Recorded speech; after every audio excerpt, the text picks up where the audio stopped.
Hello students of class 4th, welcome to your Hindi class. I am Anupama, your Hindi subject teacher. Students, आपका Hindi first का work complete हो चुका है pre mid term का। उसमें मैंने आपको 3 चैप्टर कराए हैं, first, second, third. I hope आप सभी ने कंप्लीट कर लिए होंगे। चलिए आज हम पढ़ेंगे हिंदी सेकंड यानी कि हिंदी व्याकरण का पहला पार्ट। आपका जो फर्स्ट चैप्टर है वह है आपका भाषा। चलिए पढ़ते हैं। भाषा एक ऐसा साधन है जिसके माध्यम से हम बोलकर, लिखकर तथा पढ़कर अपने विचारों को व्यक्त करते हैं। उपयुक्त चित्रों में अलग अलग कार्य हो रहे हैं। पहले चित्र में 2 लड़कियां आपस में बातें कर रही हैं, दूसरे चित्र में एक व्यक्ति समाचार पत्र पढ़ रहा है, तीसरे चित्र में एक लड़का बस रुकवाने के लिए संकेत दे रहा है। अब ध्यान दीजिए, लड़कियां बातें करते हुए अपने मन की बातें कह और समझ रही हैं। व्यक्ति समाचार पत्र पढ़कर छपे समाचारों का भाव ग्रहण कर रहे हैं। लड़का संकेत इशारे के माध्यम से बस रुकवाने की कोशिश कर रहा है। भाषा द्वारा हम अपने मन की बात कहते हैं और दूसरों की बात को समझते हैं। ठीक है, तो समझे बेटा, भाषा क्या है? भाषा है अपने मन के भावों विचारों को दूसरों के सामने व्यक्त करना। ठीक है, उसको हम भाषा के द्वारा ही व्यक्त कर सकते हैं। वो चाहे लिखकर, पढ़कर, बोलकर, सुनकर, संकेत करके, इशारे करके, ठीक है, ये सभी हमारे भाषा के रूप हैं। वह साधन जिसके द्वारा हम दूसरे लोगों का तक अपने विचार पहुंचा सकते हैं और उनके विचारों को जान सकते हैं, उसे भाषा कहते हैं। ठीक है, समझे कि भाषा क्या होती है? ये भाषा की परिभाषा है। भाषा के 2 रूप हैं, फर्स्ट मौखिक, सेकंड लिखित भाषा। मौखिक भाषा और लिखित भाषा, और तीसरी भी होती है सांकेतिक भाषा, जो इसमें नहीं दिखाया गया है। मौखिक भाषा पढ़ते हैं, क्या होता है? बोलना अर्थात मौखिक रूप भाषा का पहला रूप है। इसमें बोलकर अपनी बात कही जाती है और दूसरा उसे सुनकर समझता है। इसके उदाहरण हैं मोबाइल और टेलीविज़न।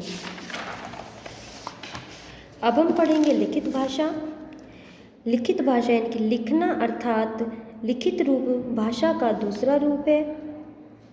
इसमें लिखकर अपनी बात दूसरों तक पहुंचाई जाती है और दूसरा उसे पढ़कर समझता है, उसे लिखित भाषा कहते हैं। इसके उदाहरण हैं समाचार पत्र, पुस्तक, प्रार्थना पत्र। ठीक है, भाषा का तीसरा रूप सांकेतिक भी है, किंतु यह भाषा का प्रामाणिक रूप नहीं है। यातायात पुलिस का सिपाही वाहनों पर नियंत्रण सांकेतिक भाषा के द्वारा ही करता है। भारत में बोली जाने वाली भाषाएं। भारत के विभिन्न राज्यों में अनेक प्रकार की भाषाएं बोली जाती हैं। जैसे महाराष्ट्र में मराठी बोली जाती है, गुजरात में गुजराती, मणिपुर में मणिपुरी, राजस्थान में राजस्थानी, आंध्र प्रदेश में तेलुगु, केरल में मलयालम। ठीक है, चलिए देखते हैं बोली। भारत के अलग अलग क्षेत्रों में रहने वाले लोग एक ही भाषा को अलग अलग ढंग से बोलने लगते हैं। इस प्रकार के क्षेत्रीय रूप को बोली कहते हैं। उदाहरण छत्तीसगढ़ी, अवधी, खड़ी बोली, हरियाणवी आदि। राजभाषा। स्वतंत्रता प्राप्त होने से पहले हमारे देश में ब्रिटिश हुकूमत के समय राजकीय कामकाज अंग्रेजी में हुआ करता था। स्वतंत्रता प्राप्ति के बाद अब हमारे देश की राजभाषा हिंदी है। संपूर्ण राष्ट्र के सरकारी कामकाज के लिए जिस भाषा का प्रयोग किया जाता है उसे राजभाषा कहते हैं। जैसे हमारे राष्ट्र की राजभाषा हिंदी है। राष्ट्रभाषा जिस भाषा का प्रयोग राष्ट्र के अधिकांश लोग आपसी बातचीत में करते हैं अथवा जिस भाषा में वे अपने विचार प्रकट करते हैं, उस भाषा को राष्ट्रभाषा कहते हैं। हमारे देश की राष्ट्रभाषा हिंदी है। समझ आया? राजभाषा होती है, सरकारी कामकाज के लिए प्रयोग की जाती है। राष्ट्रभाषा जिसको अधिकांश लोग राष्ट्र में बोलते हैं, उसको राष्ट्रभाषा कहते हैं। अब देखते हैं मातृभाषा किसे कहते हैं। बालक द्वारा घर में अपनी माता से सीखी हुई भाषा को मातृभाषा कहते हैं। हम जिस भाषा को अपने परिवार के बीच रहकर सीखते हैं उसे मातृभाषा, वह मातृभाषा कहलाती है। जैसे राजस्थान, मध्य प्रदेश, उत्तर प्रदेश तथा बिहार के अधिकांश लोगों की मातृभाषा हिंदी है। लिपि, जब हम किसी भाषा को बोलते हैं तो मुख से तरह तरह की ध्वनियाँ निकलती हैं। ये ध्वनियाँ लिखी भी जा सकती हैं। इनको लिखने के लिए कुछ चिन्ह प्रयुक्त होते हैं। यह चिन्ह ही लिपि कहलाती है। अंग्रेजी भाषा की ध्वनियाँ वर्णों के चिन्ह, जैसे कि अंग्रेजी को हम किसमें लिखते हैं, A B C D E F G आदि। हिंदी भाषा की ध्वनियाँ वर्णों के चिन्ह ए आ के ख ग घ ड आदि। अलग अलग भाषाओं की लिपि अलग अलग होती है।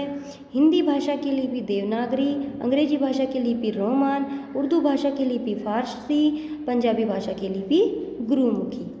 ओके स्टूडेंट्स, चलिए आगे बढ़ते हैं। भाषा को शुद्ध रूप में लिखना, बोलना और पढ़ना सिखाने वाला शास्त्र व्याकरण कहलाता है। व्याकरण क्या है? यानी कि भाषा को शुद्ध रूप में लिखना, बोलना, पढ़ना व्याकरण शास्त्र कहलाता है। बच्चों, उपयुक्त दोनों वाक्य गलत है। पहला वाक्य अमन नाच रही है, ये गलत है क्योंकि अमन एक लड़का है, लड़की नहीं, इसलिए इसका शुद्ध वाक्य होगा अमन नाच रहा है। दूसरे वाक्य में मेरे को और अपनी गलत शब्दों का प्रयोग हुआ है, इसलिए शुद्ध वाक्य होगा मुझे माँ के साथ जाना है। ये वाक्य शुद्ध है अथवा अशुद्ध, यह हमें कैसे पता चले? बच्चों, इसकी जानकारी हमें व्याकरण से मिली। भाषा को सही ढंग से बोलने और लिखने के लिए कुछ नियम बनाए गए हैं। इन नियमों से ही हमें भाषा के शुद्ध रूप में लिखना, बोलना, पढ़ना सीखते हैं। ये नियम एक सूत्र में बंधे होते हैं, यह सूत्र ही व्याकरण कहलाता है। चलिए इसके कुछ मेन टॉपिक देख लेते हैं, इसको हमें भी ध्यान से पढ़ना है, यानी कि यह है चैप्टर का कंक्लूजन। ये टॉपिक्स तो सभी को याद होने चाहिए। भावों तथा विचारों के आदान प्रदान के माध्यम को हम भाषा कहते हैं। भाषा के दो रूप होते हैं, मौखिक भाषा और लिखित भाषा। एक ही भाषा को अलग अलग ढंग से बोलने अथवा व्यक्त करने के तरीकों को बोली कहते हैं। अपने परिवार में रहकर माता से सीखी गई भाषा मातृभाषा कहलाती है। भाषा को लिखने के लिए निर्धारित किए गए चिन्ह लिपि कहलाते हैं। हिंदी भाषा की लिपि देवनागरी है। भाषा के शुद्ध रूप का ज्ञान कराने वाला शास्त्र व्याकरण कहलाता है। ये बेटा क्वेश्चन आंसर है, ये मैंने आपको नोटबुक में कराऊंगी मैं, ठीक है। चलिए इसके खाली स्थान देख लेते हैं। फर्स्ट है, भाषा के दो रूप मौखिक और लिखित होते हैं। सेकंड, टेलीविज़न भाषा का मौखिक रूप है। यहाँ पर मौखिक आएगा। लिखने के लिए निर्धारित किए गए चिन्ह लिपि कहलाते हैं, यहाँ पर लिपि लिखेंगे। व्याकरण हमें भाषा का ज्ञान कराता है, नियमों का। राजस्थान के लोग राजस्थानी और जापान के लोग जापानी बोलते हैं। राइट रॉन्ग करेंगे, सही गलत के निशान लगाएंगे। हिंदी भाषा की लिपि रोमन है, गलत। रोमन किसकी लिपि है? अंग्रेजी की। अंग्रेजी अंतर्राष्ट्रीय भाषा है, राइट। भाषा के चार रूप होते हैं, गलत। जब हम पत्र पढ़कर उसे समझते हैं तो वह भाषा का मौखिक रूप है, राइट। भाषा के शुद्ध रूप का ज्ञान कराने वाला शास्त्र व्याकरण कहलाता है, राइट। सही मिलान यानी कि आपको मैचिंग करनी है। हरियाणवी क्या है? बोली है। ABCD रोमन लिपि है। कारक व्याकरण का विषय है। गुरुमुखी पंजाबी भाषा की लिपि है। हिंदी राष्ट्रभाषा है। ओके स्टूडेंट्स, चलिए आगे देख लेते हैं। यहाँ पर आपको इनकी लिपि लिखनी है, जैसे कि हिंदी की देवनागरी, अंग्रेजी भाषा की रोमन, पंजाबी गुरुमुखी, उर्दू फारसी, बांग्ला पूर्वी नागरी, गुजराती देवनागरी, ये इनकी लिपियाँ हैं। ये बुक आपको बेटा इस चैप्टर को अच्छे से पढ़ना है और अपना बुक वर्क भी फिल करना है, और इसके बाद आपको अपना कॉपी वर्क करना है। कॉपी वर्क मैं आपको इसी में एक्सप्लेन कर रही हूँ, इसी में समझ लेंगे वीडियो में, और फिर जब आपको इसका PDF सेंड किया जाएगा कॉपी वर्क का, तब आप इसको कॉपी में करेंगे, ठीक है। चलिए इसके प्रश्न उत्तर देख लेते हैं। पार्ट 1 के प्रश्न 1, भाषा किसे कहते हैं? भावों अथवा विचारों के आदान प्रदान करने के माध्यम को भाषा कहते हैं। प्रश्न 2, भाषा के कितने रूप हैं? उदाहरण सहित लिखिए। भाषा के 2 रूप हैं, मौखिक भाषा, लिखित भाषा।